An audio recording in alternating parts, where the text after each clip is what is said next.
England versus India. The Cricket Badger Test Match Daily Podcast. Can Joe Root's England dominate on home soil? 5 mouth-watering Test matches. Can Virat Kohli's India conquer the final frontier?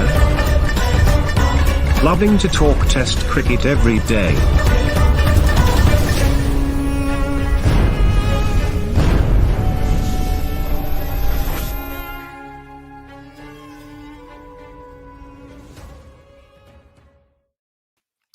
Hello, everybody. Welcome along. It's another edition of the Cricket Badger podcast, the England against India Test Match Dailies. And we've seen a Saturday at Lords that I think I'll remember for quite some time. Joe Root masterclass, England eking out a first innings lead, and then some drama towards the end as India, quite frankly, bullied poor old Jimmy Anderson, and he managed to hold on to keep Joe Root in there. Finally lost his wicket with the final ball of the day. So it'll be the Indian openers walking out there to start off Sunday's proceedings, but it's been a terrific day's cricket. I'm James Buttler, the Cricket Badger, and joined, as always, by my fan badgers, and we bring them on to the stream now. It's Abai, Anand, and Nakul joining me today to talk about all things this Test match. Let's start with you, Abai. How good is Joe Root? He absolutely phenomenal today, I thought he was. He's gone past 9,000 Test match runs, and the second youngest player of all time to get to that landmark, just behind Alistair Cook's age. He's so far ahead in the run stakes in 2021 in Test match cricket. It is unreal, and he was superb.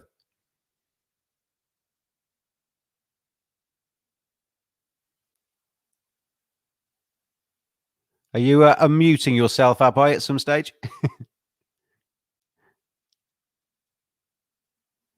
Let's go to Nakul while Abai works out his technology. Nakul, same question to you. Joe Root, just marvellous. Yeah, it is kind of ridiculous. I mean, yes, he's played more innings than most, but he's on 1,244 Test runs. The next is Rohit Sharma on 669. He's on for potentially breaking the record in a calendar. And Rohit's not played year. that much.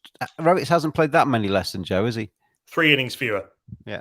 He was magnificent again today. I don't think that batting was as hard today as it has been throughout the rest of the series. And in terms of overcoming quality of conditions and possibly quality of bowling as well, I don't think this is maybe quite as good as his 100 at Trent Bridge. But in terms of his control over his game, he was magnificent today. Off the fast bowlers who swapped ends, who tried different lines of attack to him. They tried bowling straight at him. They tried bowling outside off stump to him. Jadeja bowling very economically. They tried packing putting in short fields on the leg side, short fields on the offside, restricting the runs. Nothing slowed him down, really. And he scored those 180 runs at a good strike rate throughout, constantly ticking over at just over 3 and over. He's got as many now 150 plus scores as Rahul Dravid, Alistair Cook, and Gary Sobers, and in fewer innings than Dravid and Cook. As many Test hundreds as Wally Hammond, Colin Cowdrey, Ian Bell. We can quoting the stats here, there, and everywhere. And people question his conversion rate from 50 to 100 sometimes. So when he gets to 100, he tends to make them count, doesn't he? He tends to go on from there and get a big one. Certainly in the last few years, his last 4 and 5 of his last 600s have been 150 plus. 2 of them double hundreds. He now has 22 hundreds and 50 scores are between 50 and 99. So 22 out of a total of 72. It's getting better. That's every sort of one of every 4 of those he converts to 100. It's not quite up there with the Kohlis and the Stephen Smiths and so forth, but he's been magnificent again, and has taken England to a position where that is now a 1 innings Test match. Let's go back past Abai to see if Abai has worked out his microphone yet. Are you able to unmute yourself, Abai? How are you? Yes, I'm good. Can you hear me? I can hear you fine, Abai. So welcome along to these podcasts. So your first time as we can see, because you haven't quite got used to the technology yet. Your first time on the video ones, but you're one of our Indian fans there. How did you see today from an Indian perspective? I don't think India bowled badly, as Nakul suggested. I think it was a decent day for batting today, and India stuck to their task quite nicely. Yes, definitely. India played well, I would say. But still, England have got their noses ahead. Uh, because of Joe Root's brilliance, which Nakul described so well, they are ahead of India. India really need to bat well tomorrow to give England the right competition. Because if India don't bat well tomorrow, England could actually take this match away from them. So yes, they bowled well. So that's why the match is still not completely in England's favor, but it's just about hanging in there. England have slightly ahead. So, but yeah, as you said, the bowlers bowled really well. How much did you enjoy, Anand, that final half an hour of today's game where India were desperately trying to get rid of England and finish them off? Jimmy Anderson was standing strong there. Jasprit Bumrah was running in and peppering his body. And every time Jimmy thought he'd got through another over, the umpire Illingworth put his arm out and it was another no ball. And he thought, I've got to face another one of this. It was really entertaining fare, I thought, towards the end there. It was a little entertaining. I'm really glad that Jimmy Anderson got out without getting injured. I mean, obviously, he's faced, I think, what was that in the Ashes against Mitchell Johnson? I think I didn't know whether Jimmy Anderson was going to get out of there, but this one would definitely have been up there, right? So every time he thinks it's over, there's a no ball, and Bumrah's coming right back, and Bumrah is no slow poke, right? Bumrah is going to get the ball, really going at around 140, and he's just absolutely, one of the best bowlers that we have going on the circuit right now. So it was certainly entertaining. Really glad that, especially that blow on the helmet, that Anderson made it out of there fine. Yeah, it's a bit of bravery there from Jimmy Anderson. I tweeted about the Indians bullying him towards the end of it, just a bit of a tongue-in-cheek joke. But he stood tall there towards the end. Lost his wicket, obviously, with the final ball of the day. And when India recommence tomorrow morning, England are 27 runs ahead on first innings. I don't think, looking at Twitter, too many of the English supporters thought England would get anywhere near India's 364. So kudos to them, mainly down to Joe Root, of course. But how do India tackle tomorrow? 27 doesn't sound like a huge amount, but 2-day game, effectively. They start minus 27. So I think it really depends on how the pitch plays out. So in looking at the pitch over the last couple of days, I think this was the easiest it played out. We didn't see a lot of seam movement. Neither did we see a lot of swing. I think Ishant might be the only one bowler who got the most amount of swing, at least from just, from the viewing angle. I'm sure CricViz probably has stats around it. So it really depends on what's going to happen. But we are in England, right? So there's never a point in time where the weather can't change. And, Jimmy with the ball, with some humidity and the ball swinging around could certainly be a handful. And he showed in the first inning, because I really think Anderson was the one, really the only bowler who kind of stood up, to prevent India from getting to 450, 500. So this should be a fascinating test. I actually think that India and England are just on even keel right now. It's really going to depend how well the Indian batsmen deal with the bowling conditions, and certainly whatever Anderson and company can throw towards them. You say they're on an even keel, and I'd agree with you. I think the leveler is the English conditions. Obviously, in the winter, we saw India exploiting the dust bowls of Chennai and Ahmedabad.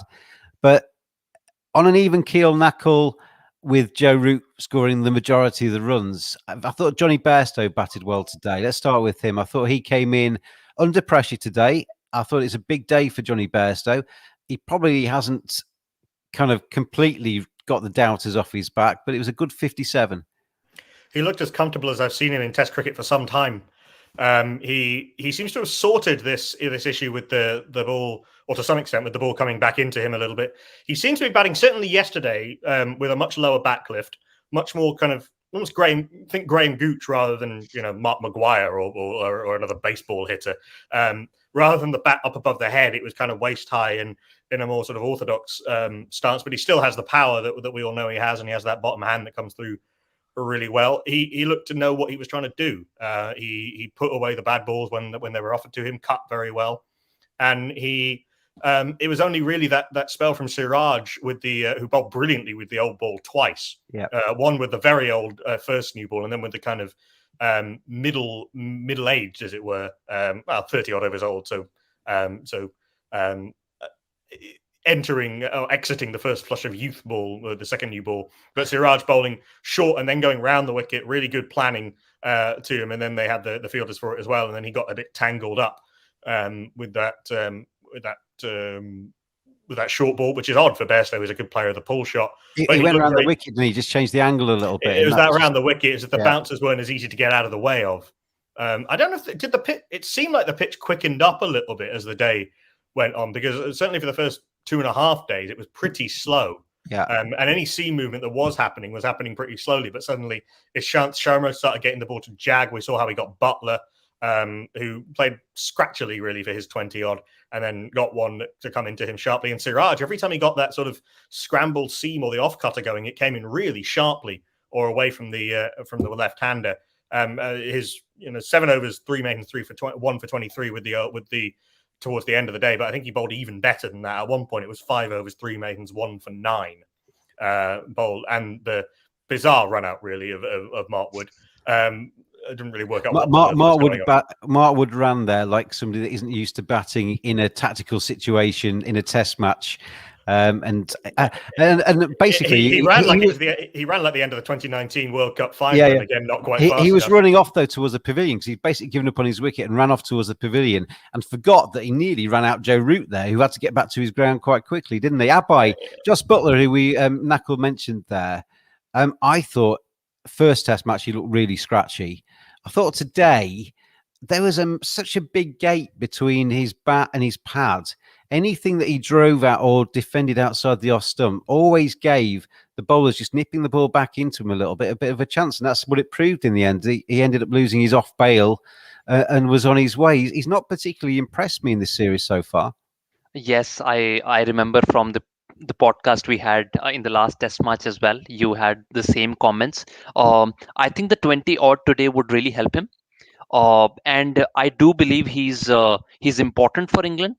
So even though he has to do some tactical adjustments, because all batsmen are so used to this 2020 cricket these days, and he's also England's white ball not specialist, but one of their good white ball players. So just because they have to switch back to test cricket, it becomes a bit difficult. He is somebody who's proven the critics wrong all these years, so I'm sure he's going to get in his groove and do well for England.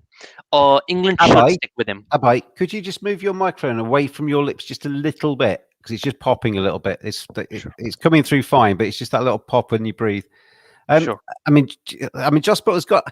I don't know if he's under threat or not. I can't quite work it out the way the English summer is at the moment. There's no obviously contenders in red ball cricket actually making a difference. I can throw some numbers in there. Since he was recorded in May 2018, Josh Butler's averaging 35 overall and 39 in England. Those aren't numbers that scream drop him immediately. They're not outstanding, but they're decent. I've got a theory though, Knuckle, and I'll tell you my theory.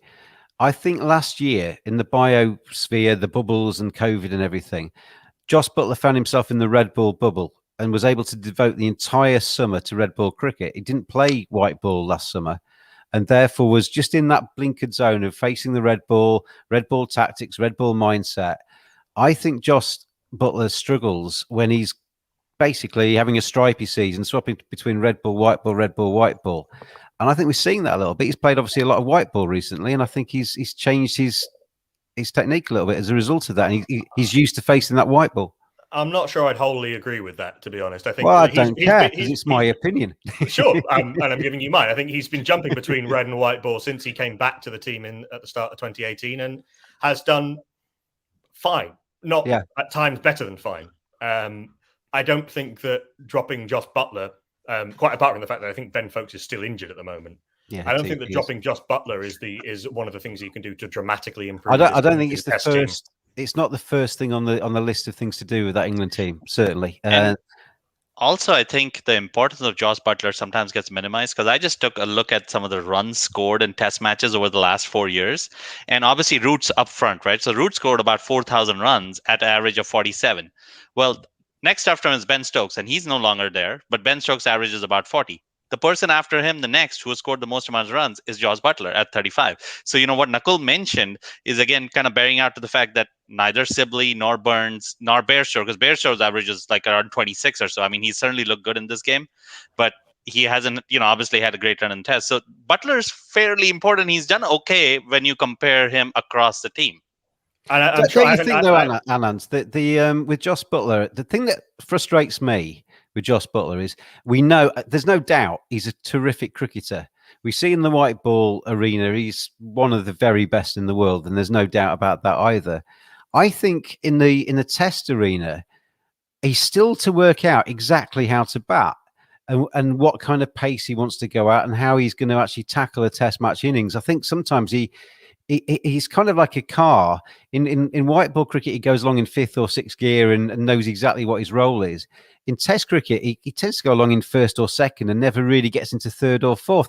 The perfect pace for Josh Buttler in Test cricket would be about third gear, but I don't think he's really kind of quite worked that out yet.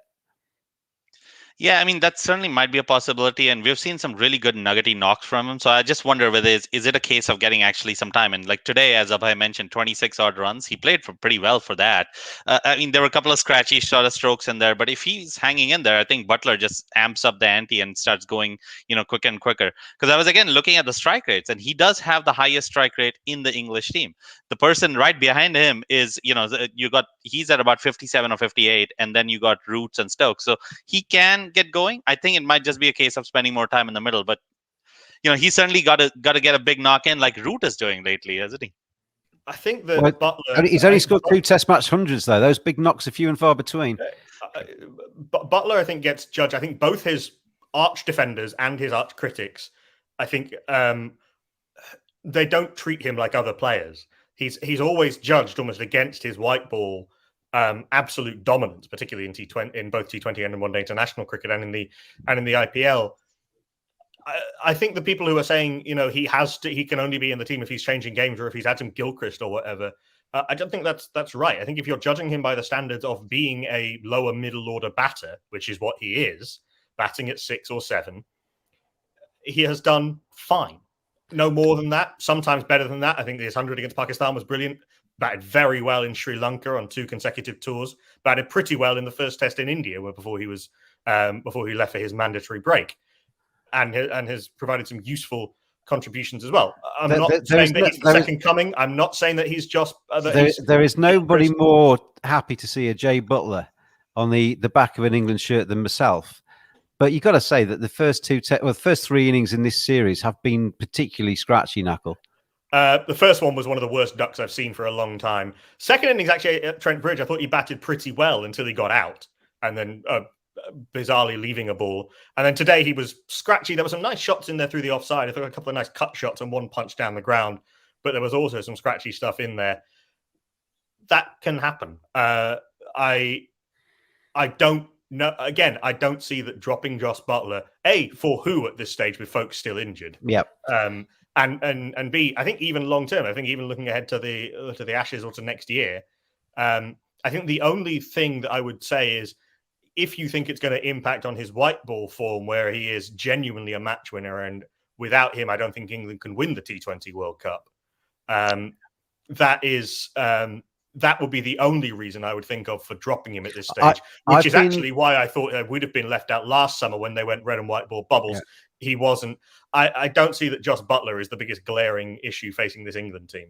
I'm certainly not advocating dropping him. I think you give him the series, you try and get him back into rhythm and into red ball form. But I have long been of the opinion that in Test cricket, England need to just have a demarcation a little bit, and maybe Johnny Bairstow and Josh Buttler get given white ball contracts and concentrate on that. Josh Butler's going to ultimately be the captain of that England white ball team, and maybe have a look at a different option in the red ball arena. But that's above my pay grade. We unfortunately, we haven't got the power on this podcast to actually pick the side. Abhay, in terms of India, as I say, I thought they bowled nicely today in maybe trying circumstances. Joe Root played beautifully as well. Their opening partnership is not the question, is it? KR Rahul has played beautifully in this series. Rohit Sharma is one of my favourite players. I just love watching him play. The question mark for India comes if those two go early and the likes of Pujara, Kohli, and Rahane are exposed early. They're not really bringing too much form to the party at the moment. Yes, and I hope I'm well audible. And I hope that's not the case tomorrow because yes, due to social media and overall, everybody's like it's becoming quite big that Pujara and Rahane are not really scoring so well. So there is going to be a lot of pressure on those two, especially.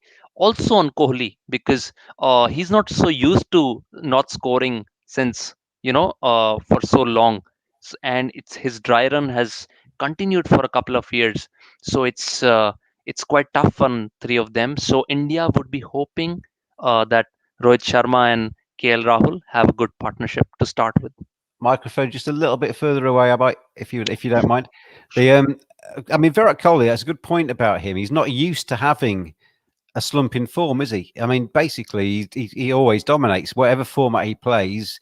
He tends to always score runs and always be the top dog. It's a different kind of challenge for him, Abai, at the moment, isn't he? To try and kind of restore himself in that side, if that's the right phrase. He's proving that he's also a human because all great batsmen have gone through some lump in their career, some slump or some periods where they've not been able to score like they've done most of the times. So Kohli is also going through that. I remember we used to, while growing up, we used to adore Sachin and Dravid, and they also had their periods of low scores. So Kohli is just going through that. In fact, after following your Twitter handle, I've also observed you've also been appreciating his 40s and 60s. So even though he's not in best of his form, he's able to make those good 40s and 50s. He's not doing bad like he's not able to he's not scoring zeros or tens. He's still able to do, but he's not scoring those hundreds which we are so used to. So that's a different thing, and he's just proving that he's a human. I praise his 42, not because I thought it was a fantastic innings, but I thought it showed a lot of fight from Virat Kohli and in the first innings. He knows he's not in complete sync. He looked frustrated at times in that first knock, but he's got enough wherewithal and enough experience to try and battle through those difficult periods at the moment.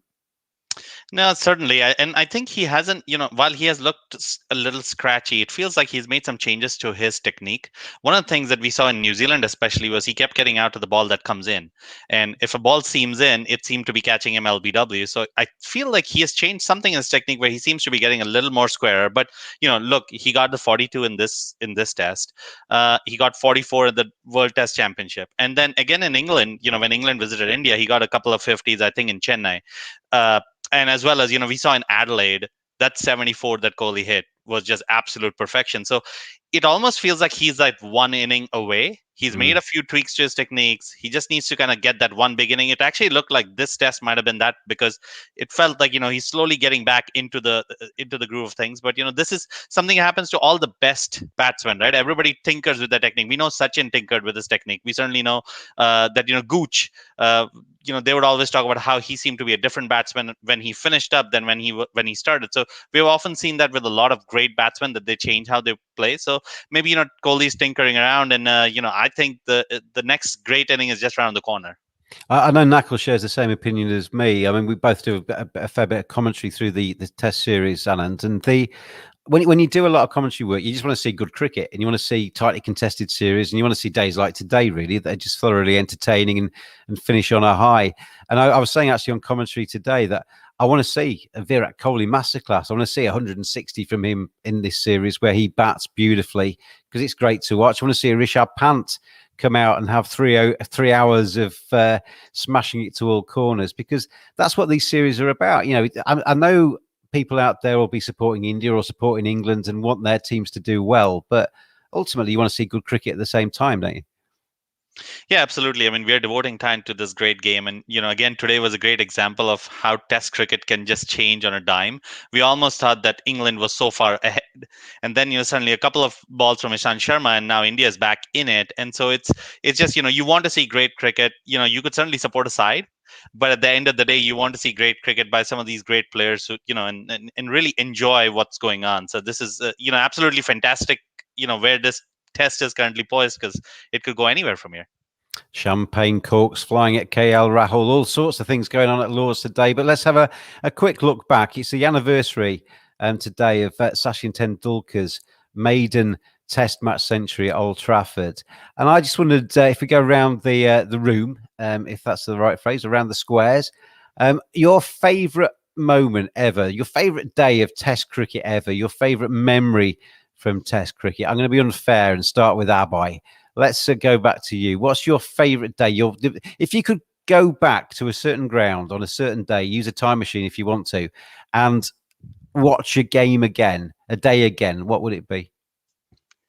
You've asked me first. Maybe it's a clash with Anand on this one. Let's see. It's the 2001 series, the Kolkata Test match, which India won after following on when Lakshman and Dravid they did not get out for a complete day, and that was against the mighty Aussies. That's my favorite memory. Is that the same as yours, Anand, or you got a different one? So, I would have also gone with that, but there is actually another one. And, this is a test match that happened in 96, 97. India versus South Africa, Cape Town. I think India in the first test had gotten bundled out for like 66 or something like that. We had Alan Donald right on top of his game. Sean Pollock, I think, had just gotten in. Lance Klusener at the time was bowling about 90 miles per hour. He hadn't turned into this all-rounder who kind of, just bowled off-cutters. And we had Brian McMillan. And India were going into a place where, we weren't that great with, facing some of the seam. And I think we were 4 for 33 or so. And the people who were back in the hut were, Saurav, Ganguly, Rahul Dravid. I think Raman was the opener, and Lakshman. All of them were back in the hut. And Tendulkar and Azhar absolutely start going after the bowling. And Tendulkar got 169. Mohammad Azharuddin got 115. And Azhar hit the 115 and more than a run and a ball. And I just remember watching that and just in awe of what had happened there, just based on the circumstances that we had seen earlier. And just me thinking, oh my God, I can't believe how these guys are taking on these bowlers. And it was just, I don't know, just glorious, glorious batting. What about you, Nakul? Are you going to go down an Indian route, or you got something else in mind? The one that honestly popped to mind when you first came into my, popped into my head. I mean, we've seen some of the best Test cricket of all time in the last few years. Kusal Perera, Ben Stokes, Kyle Mayers against Bangladesh. Just for 3 that happened, I think, in very short order. But this is, again, India-South Africa, again at Cape Town, 2011, started 2011. So the series is level 1-1. Dale Steyn and Morne Morkel in the spells of their lives. To Sachin Tendulkar. Nobody, it was one of those, no one else could play Steyn. And Steyn was the only one who could restrict Tendulkar. Steyn was bowling, he got Sateshwar Pujara with basically an 85 mile an hour leg break very early in his career. Morne Morkel was bouncing the ball up and past the shoulder of the bat. The ball kept beating the edge. It was a little bit like that Anderson to Kohli at Edgbaston in 2018. Ball kept beating the edge. Tendulkar didn't score very many runs off Steyn and off Morkel, but hit the rest at over a run a ball. And the rest, by the way, Lonwaba Tsotsobe and Paul Harris, who not just Africa's best attack. I think Callis was carrying an injury and so didn't bowl, but he scored 146, and it was probably the last truly great Sachin Tendulkar innings in Test cricket. But it was just the most astonishing thing to watch. I was in India at the time watching it on TV, and I wish I'd been there just to watch every single ball of it. The Tendulkar in that late career peak, and Dale Steyn at very close to his best, 2 of the all-time greats going at each other. I've got 2 choices. I'm going to cheat a little bit. I'm going to use a time machine to go back to Headingley to watch Don Bradman. He's got an incredible record at Headingley. I'd love to go back and sit in the stands and watch Don Bradman at his very best, just to kind of see firsthand just how good he was, how much time he had, how crisply he hit the ball, how hard he hit the ball, and how fit he was, etc. I think that'd be fascinating. And I was actually lucky enough to be at Trent Bridge when Mike Atherton was facing Alan Donald. There was that beautiful sort of 15, 20 minutes where Donald's fuse was absolutely smouldering. Atherton edged him, wasn't given out by the umpire. He edged him again. Boucher dropped him. Donald looked like he could quite easily punch Atherton. Atherton just smirked back down the track at him. It was Test cricket, the battle. I mean, we talk about Bumrah against Anderson. That was in the same kind of ilk. And I really enjoyed that. So I'd love to go back and just revisit that again. Actually I think probably if you went back to revisit something, you'd appreciate just how good it was. You're in the moment, aren't you, when you're watching something live? To be able to go back and relive it, knowing just how significant it was, I think would be exceptional. Let's have a look ahead to tomorrow then. India will start batting effectively -27 as Rohit Sharma and KL Rahul walk out into the middle with 2 days left at Lord's. Abai, how does this game finish? I've called the draw the last 2 days. I'm still sticking with it. Are you thinking the same, or do you think there's going to be a positive result in this test? Hard to say, but I'll go for a draw. I expect India to bat well, and England would have got a lot of confidence. I was expecting England to not show so much of fight, but since they've shown so much of fight in the previous test match and as well as this one, I think India will find it difficult to steamroll on them. So I expect a draw. The draw would be interesting, wouldn't it? 3 test matches to go. We move on all square. The series very much alive. I mean, be very much alive if a team won, but be dead even. Anand, how about you? Are you still pro India? So this one is a more interesting test match because I think the match is it's balanced on such an even keel that it's hard to say. But I'll put on my Glenn McGrath hat and say, no, I think India is going to win this, but it's going to be, if India do win this is going to be a tough match that goes late into the fifth day, obviously, considering it's a 1-inning match. So it should really be fascinating. Really hoping that we have great cricket from both sides, which will make Monday an awesome day to watch cricket. I mean, make up, wouldn't it? Because India would have been beaten by England and in that first Test match, and lucky to come out of that all square, weren't they? Yeah, I think India certainly, there have been a few days like this where we have felt India would win, overseas, and, rain or weather has kind of stopped us from winning. But yeah, I certainly think, first test, India was certainly in the driving seat. This one. You're no fun, Anand. I was trying to wind you up there and you didn't really bite, did you? Oh, did you say England was going to get out of that one? England were going to win. I missed that. What about you, Knuckle? How do you see tomorrow going and into Monday? I said an India win yesterday, and I think I'm going to stick with that despite the way that this game has gone. I just think with 2 full days of cricket, the weather's set fair for the rest of the test match. The pitch is doing just about enough. There's a little bit of uneven bounce. We've seen that wickets can fall quickly. Really, I mean, this game has had 3 outstanding innings from Rohit, Rahul, and from Joe Root. I think it doesn't take much for the bowlers to start getting on top, and I'm just about going for an India win. We have seen, Knuckle, haven't we? I mean, you mentioned 2 days left. That's a lot of cricket, potentially, isn't it? And we have seen in this match so far that wickets have gone bang, bang. There have been a few moments where wickets have fallen in clusters, and you only need that to happen a couple of times, and all of a sudden, the positive result could definitely come into the equation. But I'm still going to go for the draw, and I've absolutely loved the first 3 days of this test match. Hopefully the final 2 days don't let us down, and it's an entertaining fair. We'll be back again tomorrow to talk about day 4, Sunday's play at Lord's. Thank you to Anand and to Abai and to Knuckle for joining me on the podcast today. You can get in touch with us at cricket_badger on the Twitter feed. Subscribe on YouTube, subscribe on Twitter, subscribe on any other podcast channels as well to make sure you keep up to date with the Cricket Badger podcast. And we'll see you again tomorrow. Thanks for listening, everybody. Thanks for watching as well.